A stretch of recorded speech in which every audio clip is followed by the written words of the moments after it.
were we doing book news? Sorry. Yeah, do you want to introduce it? I would love to. I guess we have a blooper to start this episode. Damn it, me. Perfect. Someone else mess up next time. Does it have to be me?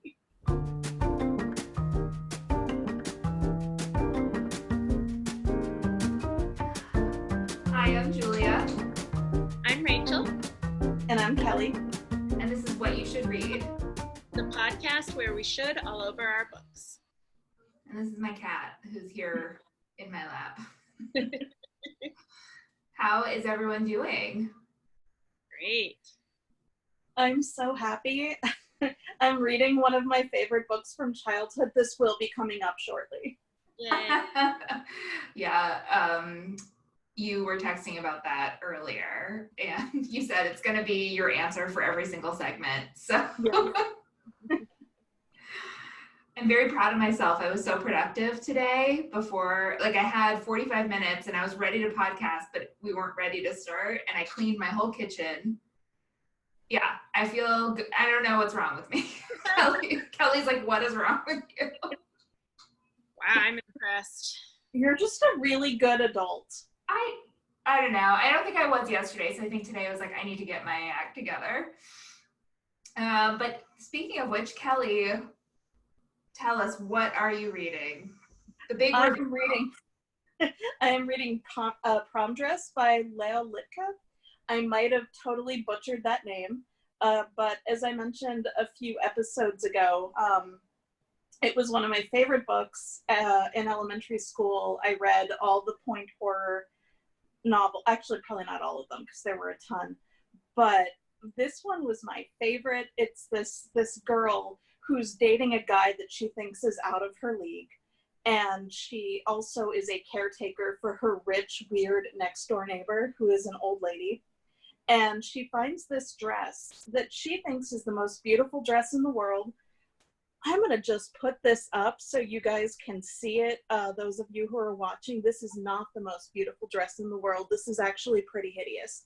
So there might be hypnosis involved with the dress somehow. I don't know. But if you wear it, bad stuff happens. So, haunted dress, very ugly. What lesson is that trying to convey? Well, I feel like don't steal from rich weirdos, or probably anybody. Right. And don't think guys are out of your league, because they're not. And also, if a dress is ugly, register it visually as ugly. Don't get hypnotized by the dress. Say no. I know that's not what the TV show says, but say no to that dress. Oh, that's great. Rachel, what are you reading? I am reading a book that has been on my shelf for almost 5 years, and I'm finally picking it up, and I'm so mad at myself that I haven't read it yet. It's The Dove Keepers by Alice Hoffman. Yes, I love that book. I love it so much. I'm 150 pages in, and I love it so much. And it's kind of funny because it's almost like I've been in the mood for like early first century, like biblical type stories, because I just finished the book of The Unnamed Midwife a couple weeks ago, and that was really good. And this takes place like 40 years later, so it's like I'm still in that world. So yeah. I'm really enjoying it. And then I'm also listening to an audiobook, The New Jim Crow by Michelle Alexander, which came out about 10 years ago or so, and she wrote a preface to the new 10-year anniversary edition, just talking about all the things that have changed since then. For those of you who don't know, it's a book about, kind of the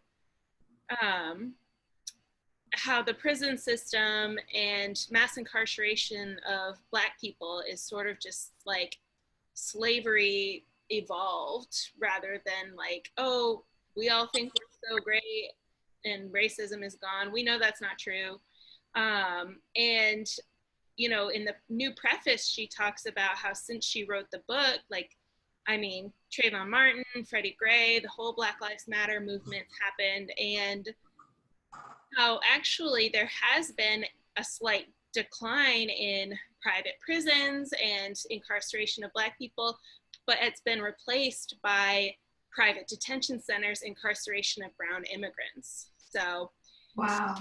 yeah, it's really a fascinating read. So it's like a time capsule, but just kind of seeing where we're at now from where we were then, you know, I recommend it. It's fascinating.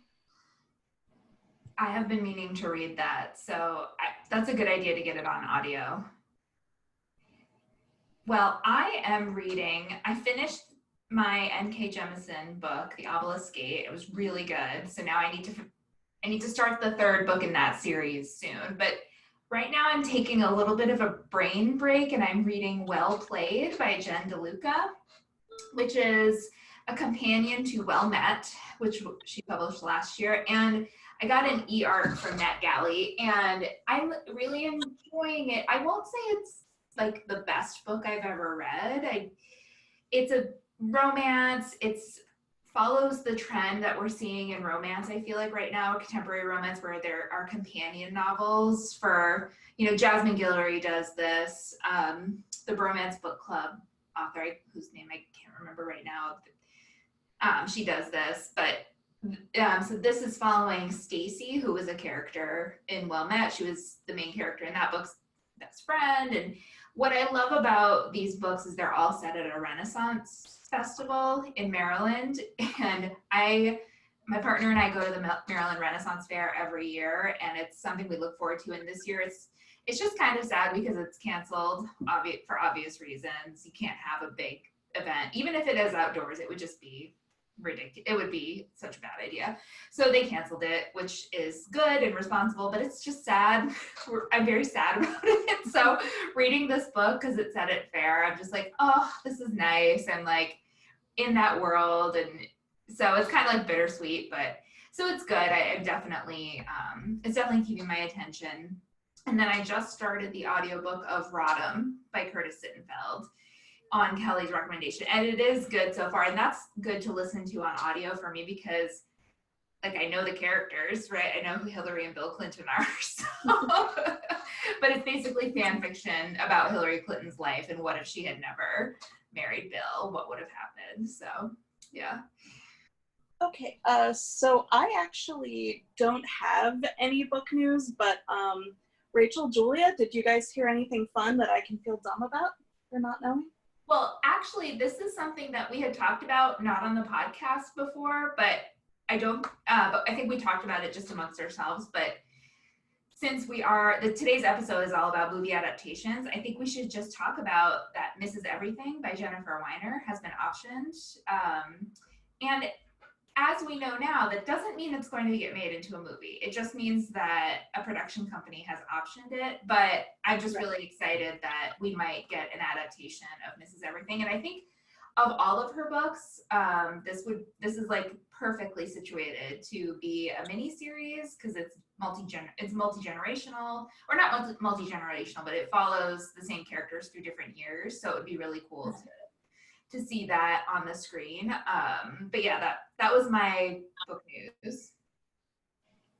I have a related book news. I mean, not related to Mrs. Everything, but it is also a book that's been optioned. So everybody knows how much I love The City of Brass and The Kingdom of Copper and The Empire of Gold. So, which collectively known as the Daevabad trilogy, but that has been picked up by a production company to make a Netflix TV series.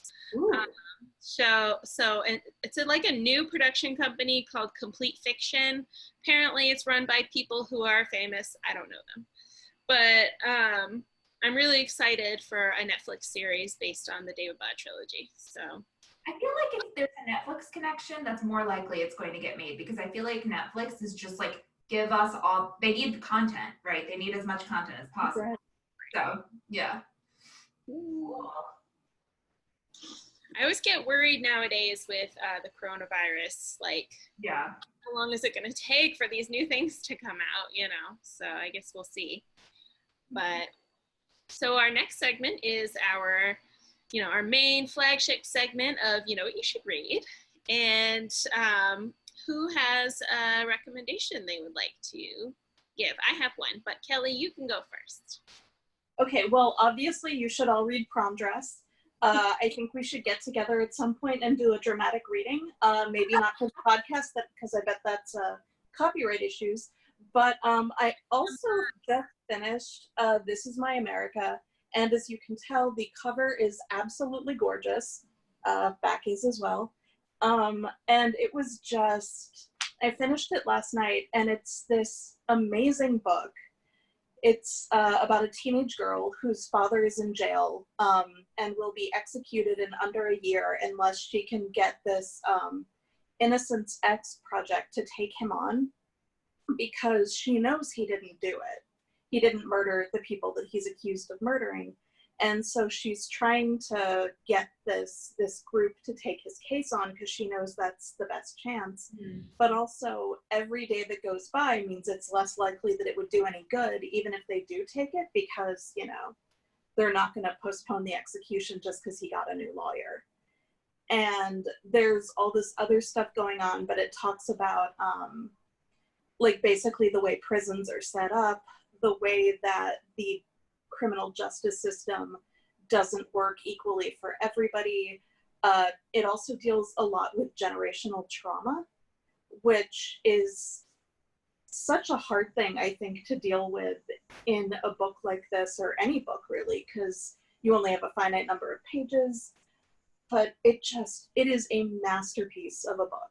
And reading it, especially right after Kindred, I just sat for probably about an hour and a half last night, just staring at the computer screen, I don't know what I'm going to say about this. It's so good. Just read it. No one buys anything based on that review, but it's amazing. You should both read it. It's amazing. And also it's so pretty. I love the cover. Yeah. It's YA, Kelly? It is, but I think it's also, I maybe wouldn't go much younger. Right. But I think it's good for everybody. And super fast, the blurb from Nick Stone, who wrote Dear Martin, said, "It is an incredible and searing examination of the often tragic collision of racism and a flawed criminal justice system. Read and reread and reread again." Okay. Yeah. Great. Absolutely. Right. So I have a recommendation. What you should read is To the Bright Edge of the World by Eowyn Ivey. I don't know if either of you have read it. No, I haven't. Okay. So Eowyn Ivey read wrote The Snow Child, which was, I think, a Pulitzer finalist, which I've never read that, and I want to now, but I read To the Bright Edge of the World. I found it for $2 in a used bookstore, so I just picked it up. It looked good. And it is set in the Alaskan wilderness back in the late 1800s. And it follows two main characters, Colonel Alan Forrester and his wife, Sophie Forrester. And the Colonel is on this mission from basically the US military sent him and some other military people to help map the Alaskan wilderness. And it's based on, this kind of thing happened back then, so it's based on true events, but it's all fictionalized. So it's told through letters and journals and drawings, etches with captions, and it's really beautifully done. So his wife Sophie is left back in Vancouver at the barracks, having to wait for him and wait weeks and weeks for letters. And she is also an aviary enthusiast. She is discovering photography and takes photos of birds and labels them, sort of an Audubon type of thing. And she's trying to deal with wanting to have that pastime, but being really judged for it because she's a woman. So her parts are really interesting. And then, the Colonel who's on this trip, it's so atmospheric. really beautiful writing. It's a very mysterious story. Like there are things that can't really be explained that happen, and you're like, is it magic or are they hallucinating because they're so starved and like they're just going crazy from being, you know, so remote. So it's such a great story. I couldn't put it down. So that's To the Bright Edge of the World by Eowyn Ivy. That sounds great. I love a book told in letters, an epistolary novel. Yeah. Cool.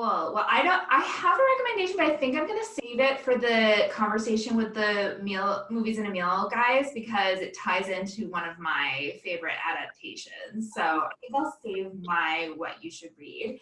So we're going to take a quick break, and when we come back, we'll have Ben and Keith on from the Movies in a Meal podcast, and we're going to be talking with them about our favorite book to movie adaptations. So stick around. We'll be right back.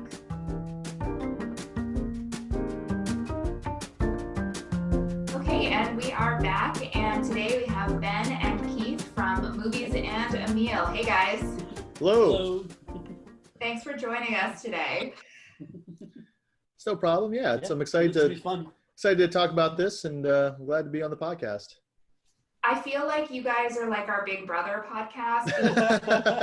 Shortly after both Kelly and I were guests on your podcast, that's when we decided to start our own podcast about books. And I've definitely taken a lot of inspiration from you guys. So. Oh, wow. I don't know. I'm a little flattered and mortified, actually. Yeah.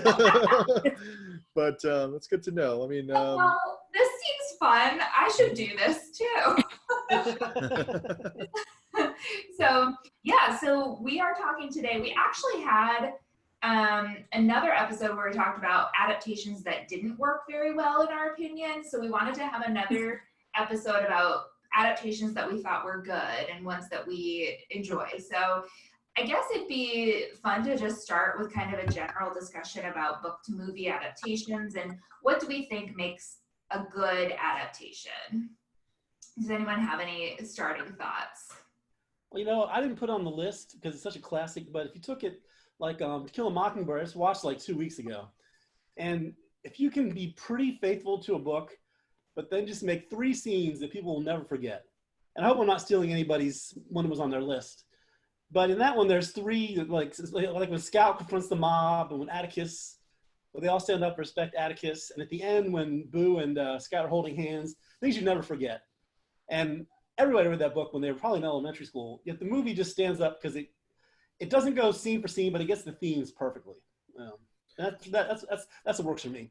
Yeah, I think I agree with Keith because the 2 picks that I have, one I think is a pretty faithful representation of how the book is, and the other one really goes, I think it's really just a name only and then kind of the vibe, but I think ultimately if you can capture the vibe, I think unless you have a lot of purists for your book, I think people will be pretty satisfied with it. So as long as the movie doesn't take something like a character doing something that they wouldn't do in the book or vice versa, for the most part, I think a lot of people will be satisfied. I mean, I think that's the way I look at when I'm watching a lot of comic book movies, because a lot of times I've read the comic before, and as long as you have the same vibe, I think it's usually okay. Yeah, I agree. I don't think that a good adaptation has to necessarily follow the book religiously, and in fact that can ruin it sometimes. It can almost be too faithful to the book. The one exception being, as we've talked about before, Pride and Prejudice BBC version, which is the only adaptation of that book that you should watch. It's literally just, like we've talked about this before, it's literally just a scene by scene adaptation of the book with not much there's not much left on the cutting room floor. But if you love that book, then you love that. But yeah, in general, I want a movie to capture the essence of the book, like you said, and even in some ways improve upon it, or at least adapt it to the screen in a way that, you know, a book can't do. Like maybe it needs a better third act or whatever. Kelly or Rachel, what do you think? I would agree. I think that it doesn't need to be, like you said, faithful, but it needs to respect the source material. like treat it seriously. Don't kind of like do the sly wink and a nudge. I don't like that. Yeah, like respect the source material even if you deviate from it. That would be my big request, I think. Right. Yeah. I think, you can often tell in a bad adaptation where they cut corners.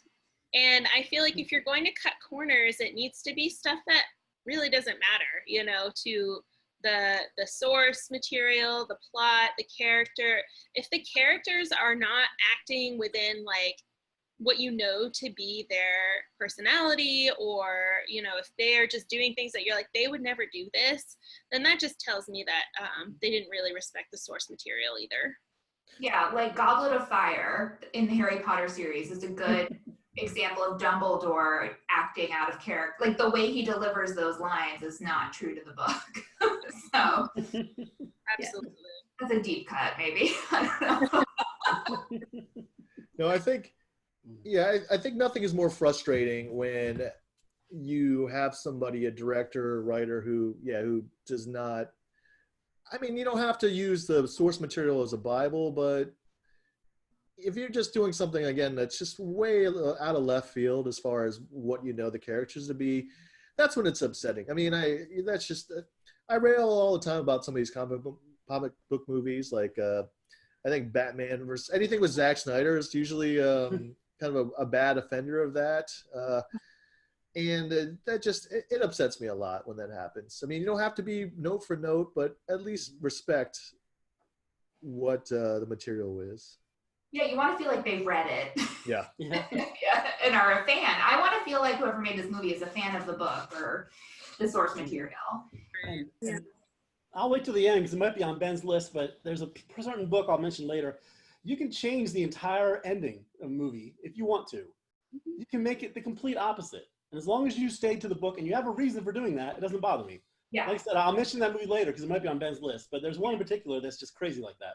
Oh, mine too. I wonder if it's the same one. Probably not. I feel like our movie tastes are so different. If any of us have a matching one, I will be really surprised. Honestly. Yeah. It'll be like podcast bingo. So does anyone feel like before they see a movie, if it's adapted from a book, especially like a well-known book, do you feel like you have to have read the book before you see the movie, or is it something you prefer to have read the book before the movie? I generally prefer to, but it doesn't, I don't have to. Yeah. Usually, half the time I will have read the book anyway, but I'd like to, but I don't really have time anymore. Yeah. I think it's the opposite for me. I think committing maybe 2 hours for a movie I'm okay with that, but I mean, a book, I mean, you're committing a little bit more time to it, so the movie is kind of a litmus test for me. And there are a bunch of movies that I've seen that that are based on books, and I just never got around to it because I didn't like the movie. So. Yeah. Kelly, I know you have strong thoughts on this. I do. And this is probably one of my more unpopular opinions, but if I have a choice, I like to see the movie first. And that's because if you've read the book, especially if you've read the book around the time you're seeing the movie, I know I have a tendency to sit there and like, that's not what happened. That's not who said that. This is wrong. This is all wrong. And I feel like, so I feel like if I see the movie first, it's my best chance to like both.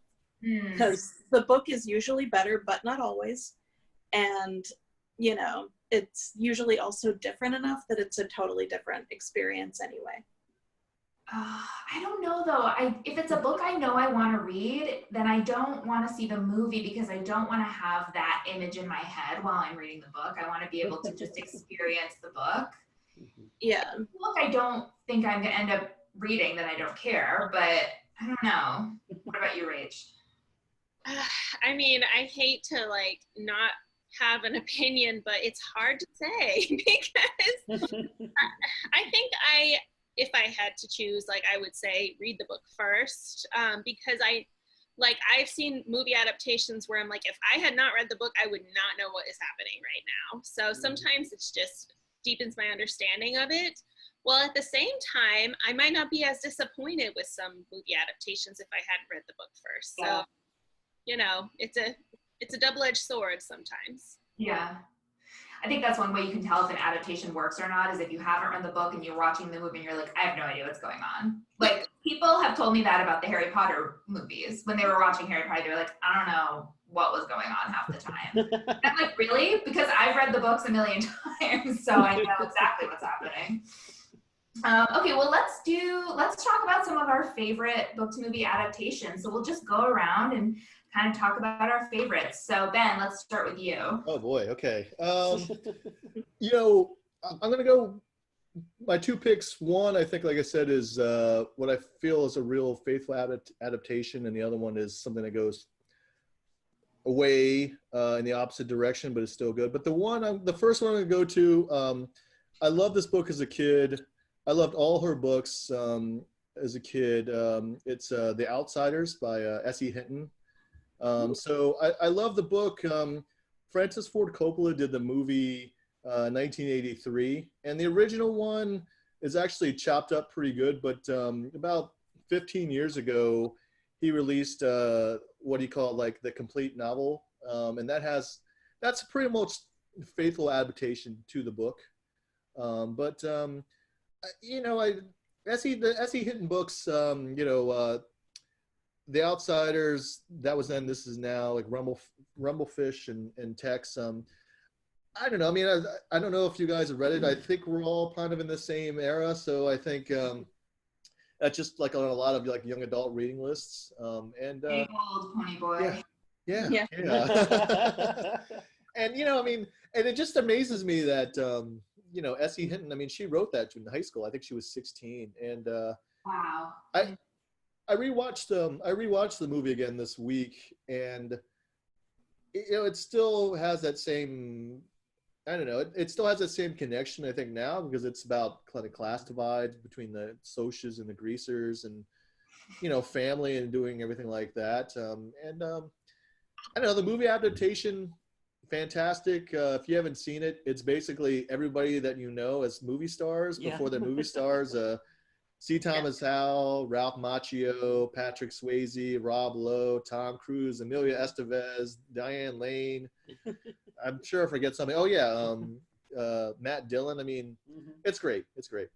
Oh, Matt Dillon was so good in that. He Yes. was like, yeah.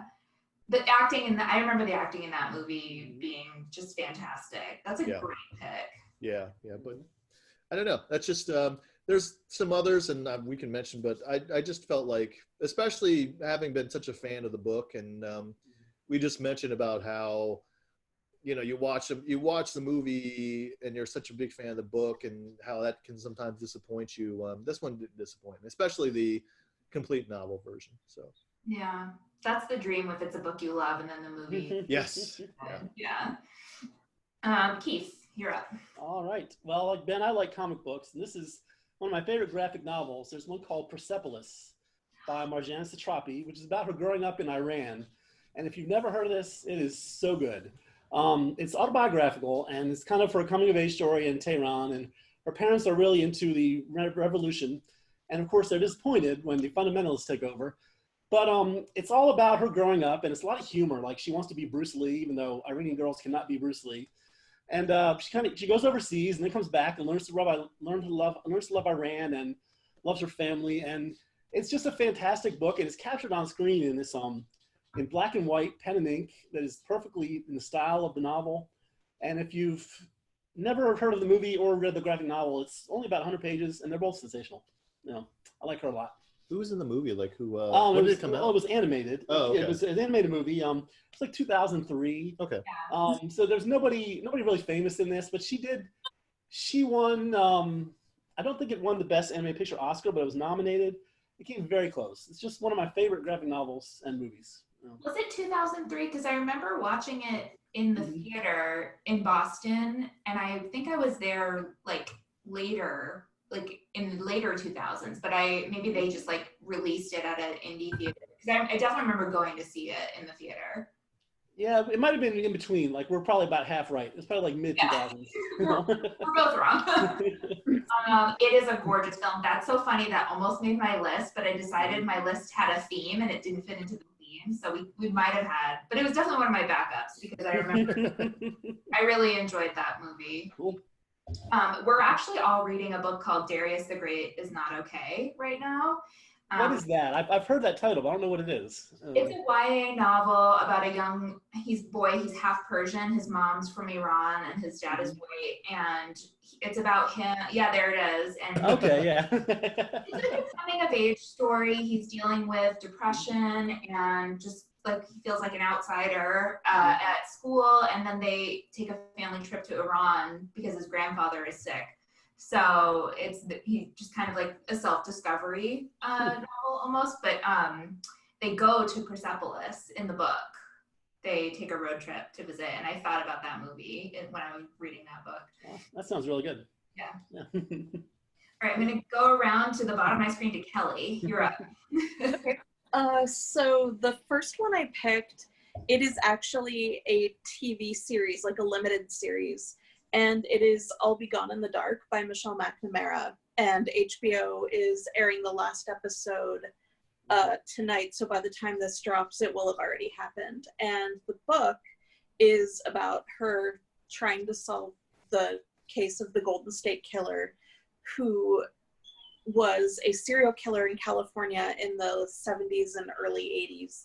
And he started as like kind of almost a burglar who would just break in, steal some stuff, and then get out. And then he escalated to rapes, and then he escalated to murder. And it is just the most horrifying, brutal thing, but it's also about her and her trying to solve it. And she died before he was arrested. And the book is wonderful. Like, even if you're not into true crime, it is just gripping and so good. And she has just enough of her personality in the book that it made me feel like she was becoming my friend, except that she's dead. And the series does that too, but it has videos of her and her husband, Patton Oswalt, and their daughter, Alice, who was, I think, like maybe 7 when her mom died. So it's so good and so interesting and so hard. And the show deals with her death, and episode 4, I think, like, she dies at the end and you hear part of his 911 call. And it sounds horrible, and it is. Like, I was crying so hard. But it's so good, and it deals with, like, also kind of the way that you can become obsessed with things and start to lose yourself, and it's just really, really good, and I would recommend, even if you don't like true crime. But be aware, it's not easy. Yeah, I'm about 2 episodes behind. I've seen 2 episodes of it so far. You're right, it's fantastic. It's one of the best things HBO has done in a long time as far as crime. I liked Unforgettable, is that what it's called? The one with Toni Collette and Yeah, I can't remember the title. I think it's Unforgettable. It might be Unforgettable. I can't remember, but that was about a series of rapes. This one is even better though. And you're right, she was an amazing person. And I haven't read the book, but the series is fantastic. I'm with you. Yeah. Is it the one you're talking about with Toni Collette? Was that on Netflix too? Yeah, it was. It was Toni Collette and Merritt Weaver are the officers who were trying to track down the serial rapist. And Caitlin Dever is one of his victims. It's just a fantastic series. You know. I watched that as well. I agree. So I was thinking of HBO. I was confused, but yeah, that's really good too. Mm-hmm. The AFI, every year they do the 10 best movies and the 10 best TV shows, and that show was one of the 10 best for last year. I think it's Unbelievable. Unbelievable. That's it. Oh, yeah. Yeah, That's right. We talked about it on an episode, I think, Yeah. last fall. I knew it was unsomething, but Yeah, I was like, is it Unreliable? Kelly, is the I'll Be Gone in the Dark? That's another one where I'm like, I feel like I should read the book first. I mean, I think it depends what you're trying to get from it. Like, if you're more interested, I was going to say if you're more interested in the crime, to read the book first, but I don't think that's true, because obviously the TV show is more on that. And I just read a review of the show, and it said in the first few episodes, the focus is on the Golden State Killer, and then it kind of eases into like her life is kind of the B plot, but as the series progresses, it becomes even, and then it becomes it's about her, and then he's the B plot. But tonight's episode is going to be how they did end up catching him. And I wish I had my copy of the book. I loaned it to my boss, and it is sitting in her office where none of us can reach it. Oh. But the end is her open letter to him, and it was something like, you're going to hear somebody coming up the walk, and you're going to take one of your hyper gulping breaths, and you won't be able to run or like scale a fence, because that was what he always did. He would like jump fences because he was young then. And it was something like, you told a victim, if you scream, I'll kill you, you'll be dead forever, and I'll be gone in the dark. And then she was like, open the door, step out into the light. And it is the most beautiful thing, and I wish I could read it, but it is trapped at work where it will probably never be seen again. Oh, no? Yeah, you're never going back. All right, Rach, you're up. Okay, so full disclosure, about 5 minutes ago during our conversation, I was like, oh, now I'm going to change which movie I'm going to talk about. I'm not sure what triggered this change, but I just remembered it, and I was like, you know what, it's such a beautiful adaptation. So the book and movie, the title is A Man Called Uwe. And the book is by Frederick Bachman, and it was one of my favorite books I've ever read. And it's about this older gentleman named Uwe, and he lives in Sweden, and he is an engineer, and he's kind of starting to be sort of forced into retirement, or he is forced into retirement, I should say. And he just lost his wife, so his whole life is just like upside down, and he's totally cantankerous. He's a big old grump. The book opens with him arguing, with a salesperson on the price of something. And the whole movie and book, you're just following him as he is trying and failing to kill himself. And it's like he keeps getting interrupted by these new neighbors that he is so annoyed by. It's this young family with these two little girls, and they keep like interrupting him for things that he's like gets really annoyed about, but he starts developing this relationship with them. And the reason I love the adaptation is because I just think it's really well cast. That's part of what I love about an adaptation. If the casting is really good, fits exactly who I, imagined they would be. And it really stays very true to the source material. And I don't know, it's just a beautifully shot movie, and the score is really good. So, the music they're playing in the background is just amazing. And that's, A Man Called Uwe. And it's in Swedish, so if you don't speak Swedish, you gotta use the subtitles, but I love the subtitles, so. I remember the book, but that movie, I've seen it. It's darkly funny. It's every bit as good as you're describing it. Don't be put off by the suicide part. It's really, really good. It's very funny. Yeah. Definitely. It's an incredible story. Yeah, that's a good pick. Okay, well, my pick, and I'm not a serious movie watcher like a lot of people here today, so I like to watch the same movies over and over. They're like comforting to me. But I do have one that is an adaptation, and I've picked this one because the book itself is not great, but the movie is one of my favorite movies, and I think that it's a good example of a good adaptation, and that's The Devil Wears Prada, starring Meryl Streep and Anne Hathaway and Emily Blunt. And the book itself is is fine. And there's I've actually read the whole series. I don't know what possessed me to feel like I had to read all 3 of those books. The only one that was actually, I think I would recommend would be the 3rd book, because it's from the character Emily's perspective. And it's just kind of a departure from the whole series. I feel like Lauren Weisberger, I think is her name, finally kind of found her voice with the 3rd book.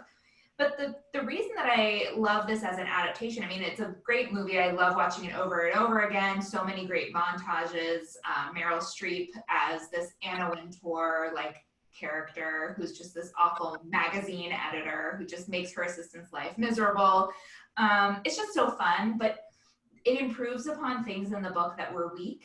And I actually read an article that spoke to this too, where they said, you know, the people the production company that optioned this book, they optioned it before they even read the book. They just heard the premise and they said, oh, that sounds like a great movie, right? Like a young assistant in New York working for this magazine editor who makes her life miserable. Like that's something at a fashion magazine, you know, it was a great premise. And then they read the book and they were like,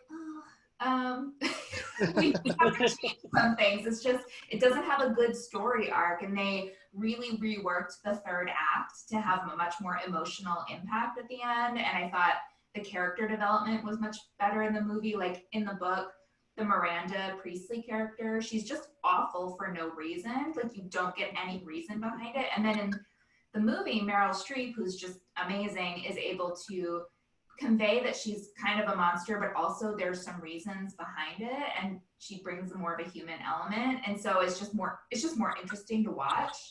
And yeah, that 3rd act is just so good at the end of the movie, the way it ends. So yeah, so Devil Wears Prada is my pick, and it's the movie in this case is better than the book. Well, you know, Keith and I, for our podcast, we just reviewed The Assistant, and I just thinking about it, I feel like The Devil Wears Prada is like the chipper version of the Assistants, of like the good, you know, the happy version, and like, you know, what maybe it could be instead of what Julia Garner has to go through. So I haven't seen that one, so. Oh, it's so good. It's very good.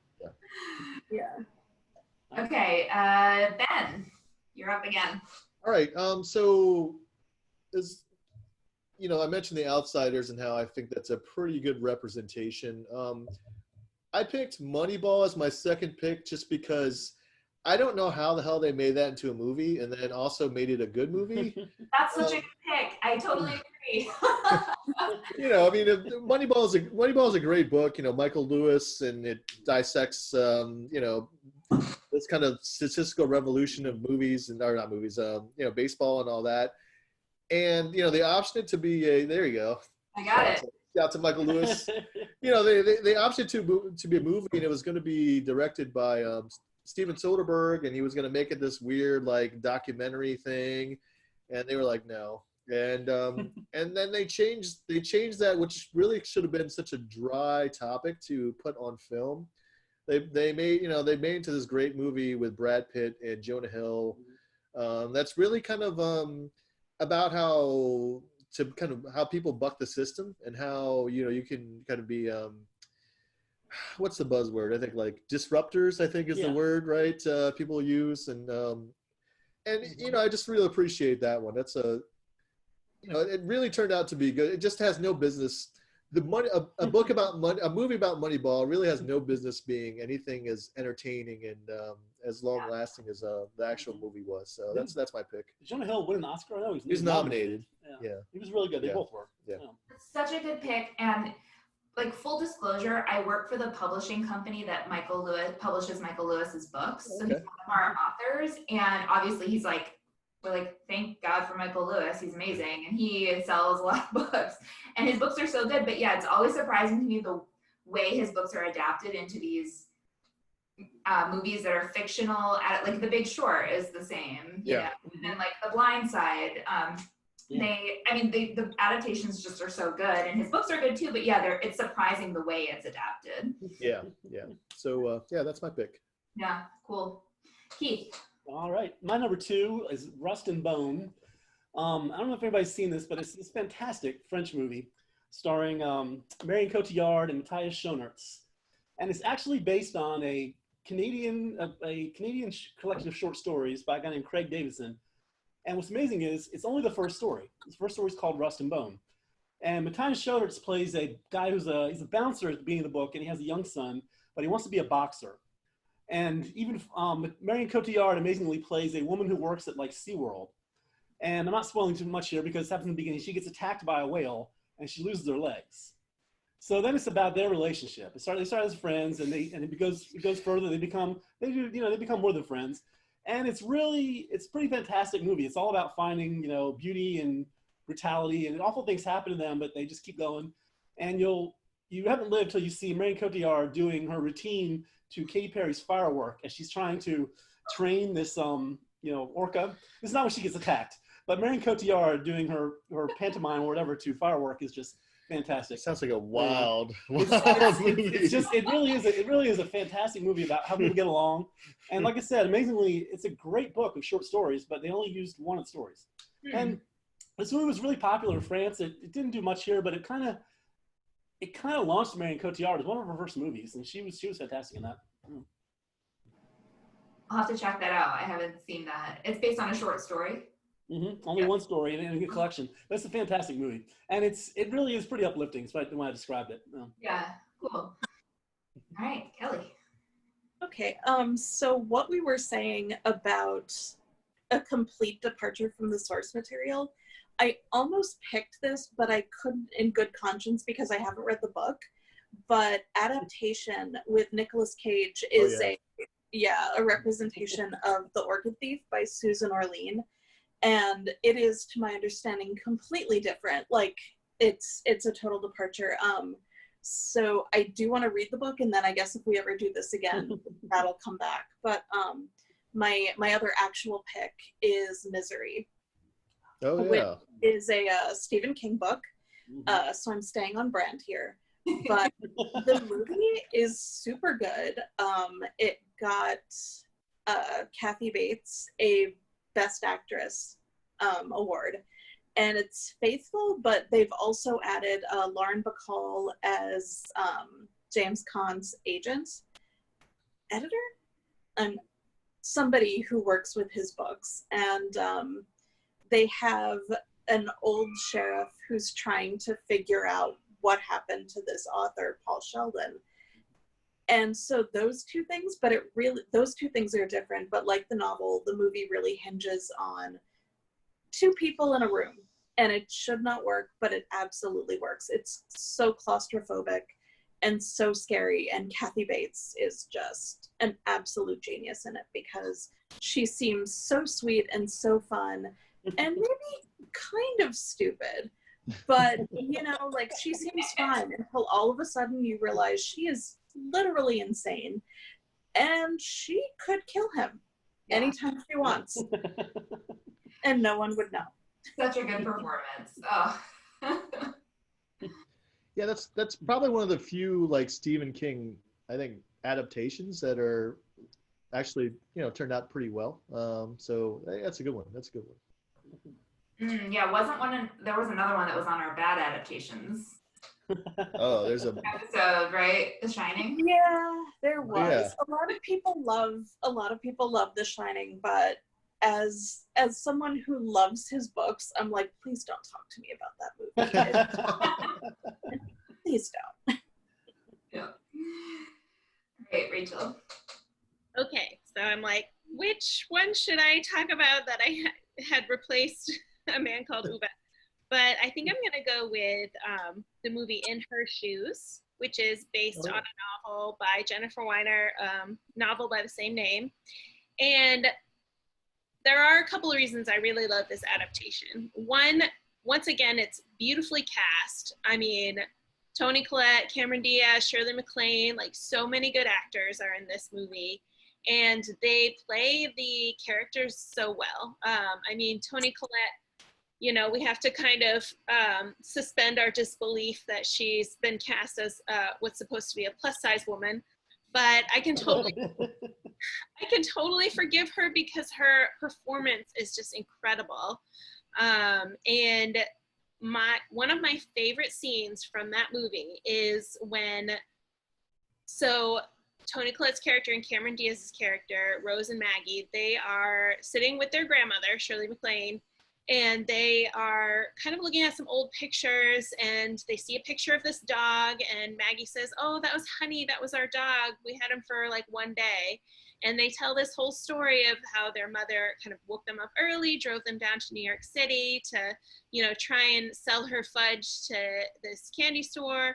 And, it didn't really work out well, but she bought them presents on the way home, and Maggie wanted a puppy.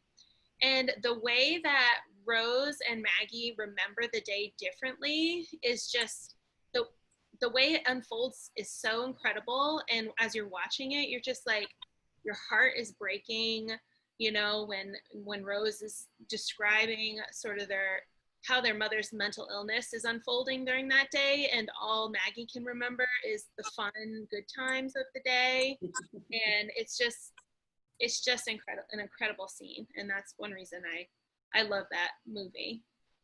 And I think that kind of goes to what Keith was saying about, they stay pretty true to the source material. They did a good job with that, but also they have some unforgettable scenes. I think that movie has several unforgettable scenes. Yeah, the character development is so good, and Jennifer Weiner's books are kind of rare in that they are so good with plot and also character development, and that's why they're so good. And the movie did a great job with both. Yeah. So my last pick is, I'm doing a Meryl Streep double feature today. Meryl Streep and Stanley Tucci, because my next pick is Julie and Julia. And So much better than the book.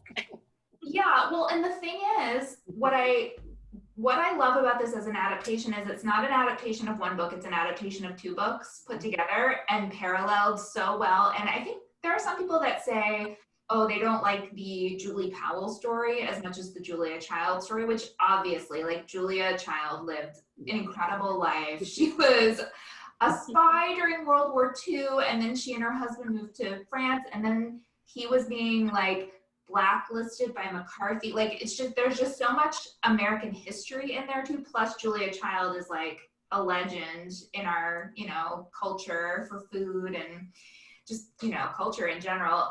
So yes, those scenes are obviously more interesting. Plus it's Meryl Streep and Stanley Tucci. I mean, they're just incredible together. But I do love the way that the movie parallels the story of Julie Powell, and her story is adapted from her book, Julie and Julia, where she's blogging through the Mastering the Art of French Cooking.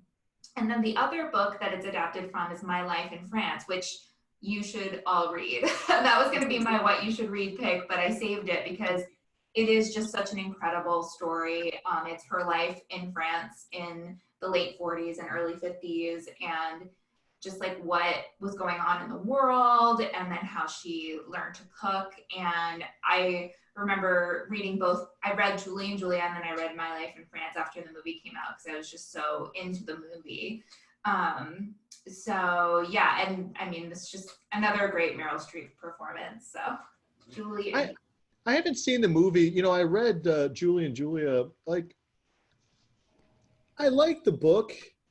I don't like Julia as a character. I felt she was, I don't know if we're spoiling it, but she just doesn't come off as a great person. And I think the sequel that she writes kind of. Oh, you mean Julie Powell?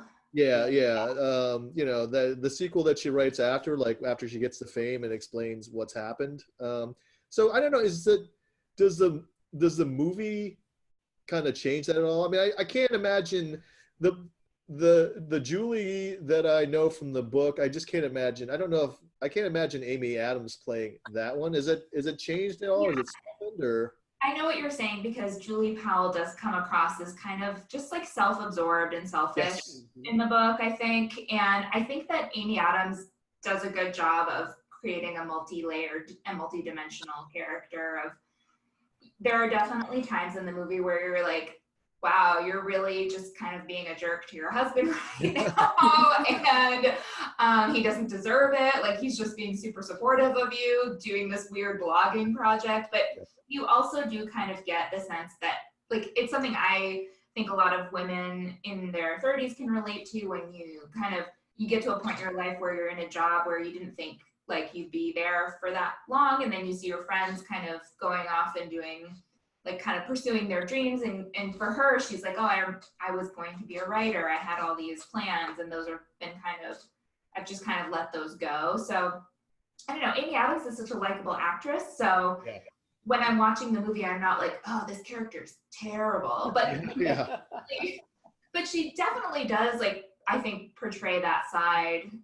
But it's just like humanized, I guess. But really the reason to watch the movie is the My Life in France scenes with Julia Child and like her story. And it is paralleled with Julie Powell. And then there's kind of the other thing I like about it is there's a scene at the end where they kind of break the fourth wall, and there's like people that are like, we think your blog would make a great movie. So, like, oh, really? So I haven't read the book, but I've seen the movie. And it might be Meryl Streep's best. It's just so much fun. I agree with you totally. I agree. It also was Nora Ephron's last movie.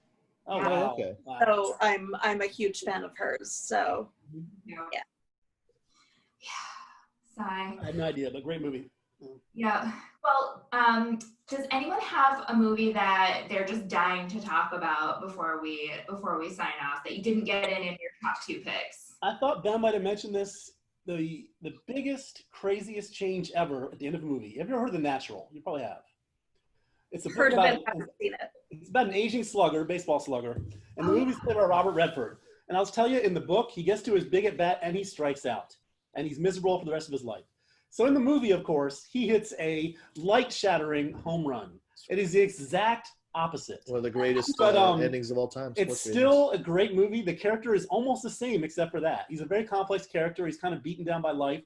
But in the movie, he gets his moment in the sun, and it's so incredibly.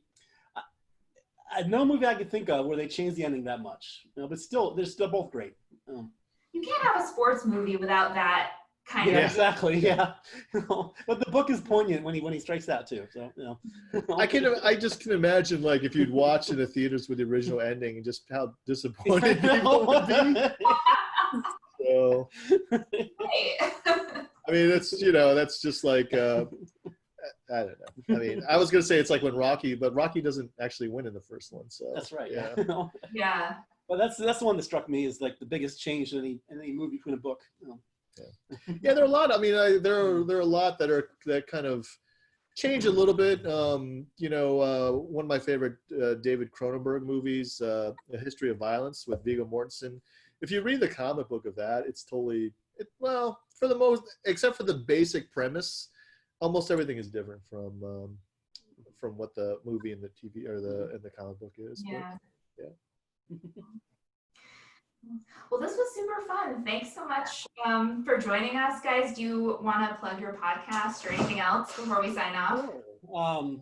You can find us on Twitter at Movies and a Meal, and on email moviesandthemealog@gmail.com. And if you want to actually listen, we are on, I believe, Stitcher, iHeartRadio, Spotify, and Apple Podcasts. Apple Podcasts. Yeah. I keep saying iTunes, but Well, we all do. apparently it's Apple Podcasts. Yeah. So Ben works to get us on all those, so you can check them out in all those forms. But I was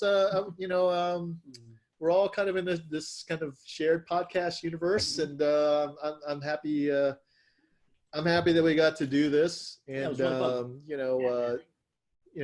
Julia, I think you're due to be on, and Rachel, we'd love to have you on here too, and Kelly, obviously, whenever you want to be in. I think October will be your month, maybe the horror month. I will see you for Halloween. Yeah, I was going to say I'm coming out for Halloween. Yeah. So, we're happy to be on. Cool.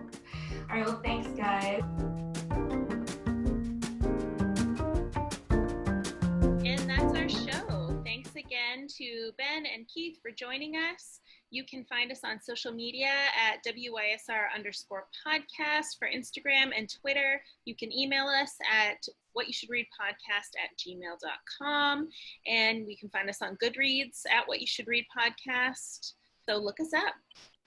And now you know what you should read. You're welcome.